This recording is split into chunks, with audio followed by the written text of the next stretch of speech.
Hello guys, welcome back to Pocket Japan. Today I'd like to introduce a new way of approaching the Japanese language. From now on I'll be tackling Japanese content every once in a while and translating it together with you, the viewer. Although dry, content-packed lessons might be a good way to learn Japanese, many might not have the time or energy to fully commit to cramming all these grammatical rules and details. That's why videos like this might be more for them. Today I'll be playing through the first bits of Pokemon Black in Japanese and dissecting the sentences briefly as I go along. Of course, you will not fully learn conjugation tables from this type of video format, but I hope that you find it interesting nonetheless, and that you start developing a bit of a feeling as to how Japanese grammar works. Even if you have no interest whatsoever in Pokemon or games in general, I believe this video series will still work towards strengthening your Japanese. Should you have any tips or thoughts about this, feel free to leave a comment or send me a message. And now, let's get started. Now, because I'll be starting from scratch, I have a few choices to begin with. I'll read them out loud. 最初から始める 不思議な贈り物 Wi-Fi 設定 Mic テスト Okay, let's take a look at the first box, 最初から始める We first have the word 最初, which means the first, or the beginning.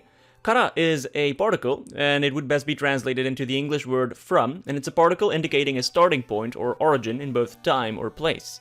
And hajimeru is a ru verb, so it's a verb. It's a ru verb because it ends with the eru sound, and it means to begin. Now the second box, 不思議な Fushigina is a na adjective and it means mysterious, strange, and when you use it in an attributive form, which means that if you put it right in front of a noun, then you always have to add this na sound before the noun. That's why it's fushigina okurimono. And okurimono means a present, gift, it's a noun. Sette quite logically means settings, and mic testo is katakana, obviously comes from English, and it means mic test. So that would translate into begin from the start, mysterious gift, Wi-Fi settings, and mic test. ゲームで使う文字はひらがな、カタカナにしますか? It starts with the word ゲーム, which quite logically means game, it's katakana. De is a particle, which is best translated to the word with, and it's a particle indicating an instrumentalis, as the Latin word goes, so it's like writing with a pen, for example. It's an instrument that you use. 使う is a verb, it's an ut verb, and it means to use. Moji is a noun, and it means symbols or characters. Wa is a very difficult particle to explain, so I'll probably have to devote an entire video about that, but it's written as ha, but it's pronounced as wa, and it's a particle marking the topic of the sentence. It would loosely be translated to concerning, like bringing up a topic, concerning blah blah blah. Hiragana quite literally means the hiragana writing system. Katakana means the katakana writing system. Ni is a particle, and it goes together with the verb suru, ni shimasu. Now, together, that's actually an idiom, that's a saying, and it means to choose for something. Like, for example, at a restaurant, you can say, pizza ni shimasu, which means I choose pizza. And ka is the final word, it's a particle indicating a question and is always at the end of a sentence. So in English, that would then be, do you want the characters to be hiragana and katakana? Or if you want to translate it more literally, then you could say, concerning the characters that you will use with the game, do you decide on hiragana and katakana? それとも漢字にしますか? それとも means or alternatively, and it's used when you want to give like another option or another choice. Kanji is of course the kanji writing system. If you don't know what this is, I've already got a couple of videos on the Japanese writing system, but briefly it's basically the characters that look like Chinese characters. Nishimasu is again the particle ni and the verb suru pulled together, and it means to decide on something. I forgot to mention in the previous sentence that it was also in the mas form. It's the mas form of suru. Basically, that's the i stem of the verb suru, plus mas then at the end. And ka is again a question particle. So this would best be translated into, or do you pick kanji? Literally, that would be, or alternatively, will you decide on kanji? But that's of course quite stiff. You can't really literally translate a language like Japanese into English, so you always have to like restructure the sentence a bit to keep the meaning and the nuances best preserved. Hey! Yeah, of course, that's a greeting, as you can probably figure out. It's an informal greeting, so try to avoid that when speaking to your teachers or your elderly or something. It's a greeting. Hey, it's katakana. Pocket Monster no sekai e youkoso. The first word, Pocket Monster, is of course pocket monsters, and it comes from the English language, so it's written in katakana. No is a particle, and it marks the possession. So, for example, A no B, that would be the B in possession of A. And it would be translated to the word of. Sekai is the world. It is again a particle, and it marks the direction of movement, so to the world in this case. Yokoso, that's a somewhat formal, maybe slightly archaic way of saying welcome. Yokoso. So that would translate the sentence to, Welcome to the world of pocket monsters. 私の名前は荒らぎと言います. Watashi is the first word and it means I or me. No is again the same particle from the last sentence and it links two nouns together, so it's a particle of possession. Namae, that's a name. It actually sounds kind of similar as well to English. Wa is again that stupid little particle that's very difficult to translate, but it marks the topic, so that would then be concerning my name, I guess you could call it.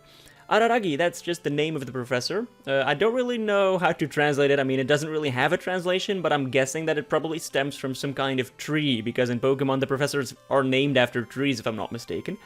To, that's a particle that has a couple of meanings, but in this case, the to is a particle of quotation, so it's put right after a thing that you want to quote. So in this case, that would be the name, so Araragi to.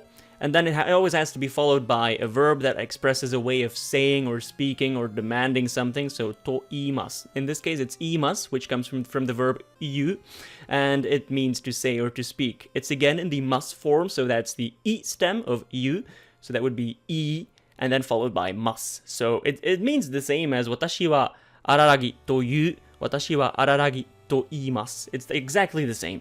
And that would then translate, of course, to my name is Araragi, or literally, concerning my name, it is pronounced Araragi. Minna kara wa Pokemon Hakase to yobarete iru wa. Minna means everyone. Kara, again, is an origin marker, I guess you could say. It's a particle indicating the origin of movement, both in time and place, or also people, in this case. Wa, that's a particle, again, to mark the topic.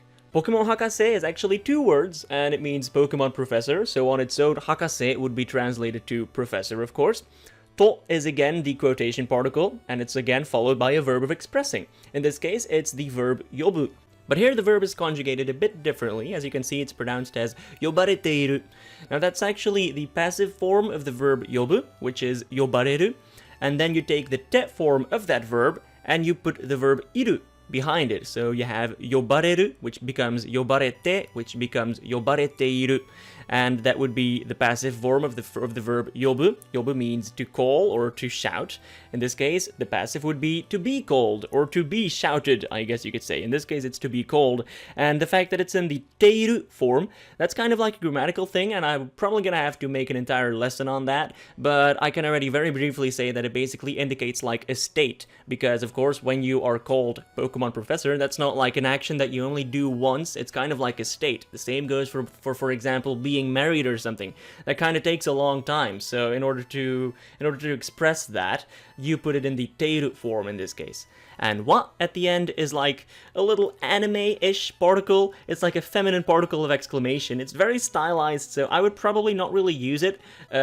Also in Japan, many girls use the particle no at the end, like for example, sonano, I mean, you can already tell that it sounds very feminine, and if you're a guy, then they'll probably think you have some not so common preferences in Japan, you know?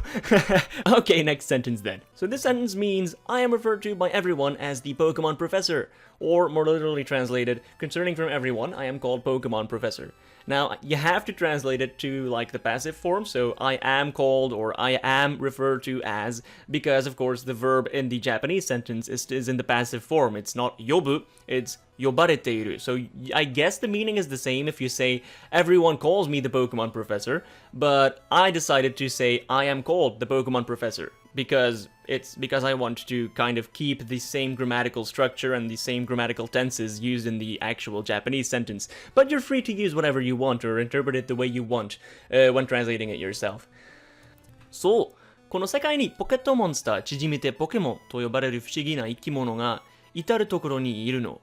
And that's a bit of a longer sentence, so I'll probably have to use a couple of blackboards to dissect this. Anyway, we start with an exclamation, so. That's a lengthened form of the sound so, and it means indeed. Kono, now that's a pronoun, it means this. Sekai means world. Ni is a particle indicating location in this case, not to be mistaken with other usages of the particle ni. In this case, it's a location in this world. Wa is again the topic marker, and Pokettomonsta, as you know, means pocket monsters. Chijimite, that's a verb, and that's a root verb. It's in the te form, and it comes from the dictionary form, or the dictionary stem, chijimeru, the u stem, and it means to shorten. so that would probably be translated to shortened as. Pokemon, it means Pokemon. It's in katakana, by the way. To is again the quotation particle, followed by a verb that expresses something. In this case, again, the verb yobu, this time again in the passive, so that would be to be called, yobareru. Fushigina, that's again the na adjective which we have already seen, and it means mysterious. Ikimono, that's a noun, means creatures. Nga, it's actually written as ga, but you probably have to pronounce it as nga, a bit more like down in your throat. It's a particle marking the subject. Something important that I'm briefly going to try to mention, although I'm probably going to have to devote an entire video on the topic, it's the particle nga. Though it is a subject marker, that does not necessarily mean that you're always going to have to wind up using this when you talk about something as a subject. Very often it sounds too strong, and you're stressing the subject too hard, so very often you'd be better off using the particle wa. But I'm probably going to make a video comparing the two particles, a separate video in the future. If you want to see that, please leave a comment so that I know that you guys want to see that. Anyway, the next one is itaru tokoro. Itaru tokoro is again actually a verb and a noun pulled together, but it's again a fixed idiom. It's like a rare expression and it means everywhere. I haven't really seen it used very often, but it means everywhere. Ni is again a particle indicating a location, so in, I guess you could say in English, in. Iru, that means to exist. Now, there are actually two verbs that mean to exist. You have iru and aru. I think I've already put this in like the vocabulary in one of the previous videos. Iru is only for living things, such as people and animals, and aru, that's only used for non-animate objects, like for example, I have a house. Ie ga arimasu, for example. Or, well, literally that would mean the house exists, or concerning me, the house exists, but that's like implied as I have a house. And then no, as I've already mentioned, is a feminine particle to end a sentence with. It's again stylized, so only for girls. Sorry guys, I guess you can still use it, but I wouldn't recommend it. So now I'm going to translate this very long sentence, so it would translate to something like, indeed, in this world there are strange creatures everywhere called pocket monsters, Pokemon in short. Or, more literally, I guess you could say, indeed, concerning in this world, or what about in this world, mysterious creatures called pocket monsters, shortened to Pokemon, are everywhere. As you can see, the first sentence probably sounds more natural. And this is where I'll end the video, I think. Okay, hopefully this was an interesting experience for you. It was definitely very interesting and fun for me to make, so I'd love to make more of this, depending on whether or not this is well received. I mean, you might not be too interested in Pokemon, but perhaps you can still learn a lot from this kind of video format. Of course, I'm not gonna restrain myself to just Pokemon. I'm probably gonna wind up translating some folk tales, some fairy tales, perhaps even manga and anime itself. I can start translating all sorts of stuff in this similar fashion, so hopefully you're up for that. I would really appreciate it if you were to give me some advice, perhaps leave a comment saying what you think, because this is still the very first video, so I don't really know what I'm doing or what I should improve, so feel free to elaborate on that. Thank you very much for watching, and have a good day. If you enjoyed this video, feel free to like, comment, and subscribe if you want to show some support.